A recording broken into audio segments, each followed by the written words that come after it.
Price bead காடு, கர்த்தருக்கு ஸ்தோத்திரம். பயம் மிகவும் வேதனை உள்ளதில்ல. ஆபிரகாமுடைய வாழ்க்கையை யோசிச்சு பாருங்களேன். தேவன் ஆபிரகாமை ஊர் என்கிற கல்தேயர் என்கிற பட்டணத்திலிருந்து அழைத்த போது யோசுவா 24ஆம் அதிகாரத்தில் வாசிக்கிறோம், யோர்தான் நதிக்கு அக்கறையிலிருந்து ஆபிரகாம் வந்தானா. அந்த இடத்திலிருந்து தேவன் ஆபிரகாமை அழைத்த போது தான் எங்கே போகிறோம், என்ன செய்ய போறோம் ஒன்றுமே தெரியாது. தேவனுடைய சத்தத்துக்கு அப்படியே கீழ்ப்படிந்த ஆபிரகாம் வந்தான்.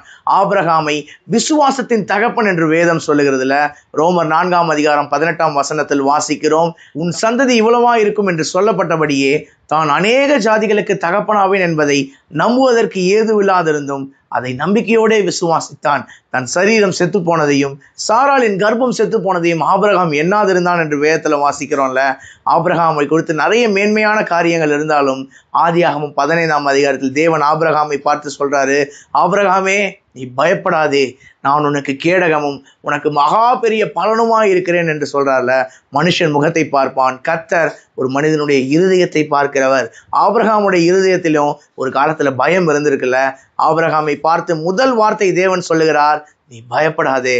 உங்களை பார்த்தும் தான் தேவன் சொல்லுகிறார், ஏதோ ஒரு வகையில ஒரு கலக்கம், ஒரு பயம் உங்களை பீடித்து இருக்கிறதா, பயம் உங்கள் வாழ்க்கையை ஆட்கொண்டு இருக்கிறதா, தேவன் உங்களை பார்த்து சொல்லுகிறார், நீ பயப்படாதே, நான் உனக்கு கேடகமும் உனக்கு மகா பெரிய பலனுமாய் இருக்கிறேன். I will be your great reward என்று சொல்றார்ல. நாமும் ஆபிரகாமை போல தேவனை உறுதியாய் பற்றி கொள்வோம். தேவன் நம்முடைய வாழ்க்கையிலும் பெரிய காரியங்களை செய்வார். என்னுடைய வாயின் வார்த்தை, என்னுடைய இருதயத்தின் தியானங்கள் கர்த்தருக்கு முன்பாக பெரிதியா இருக்கட்டும்.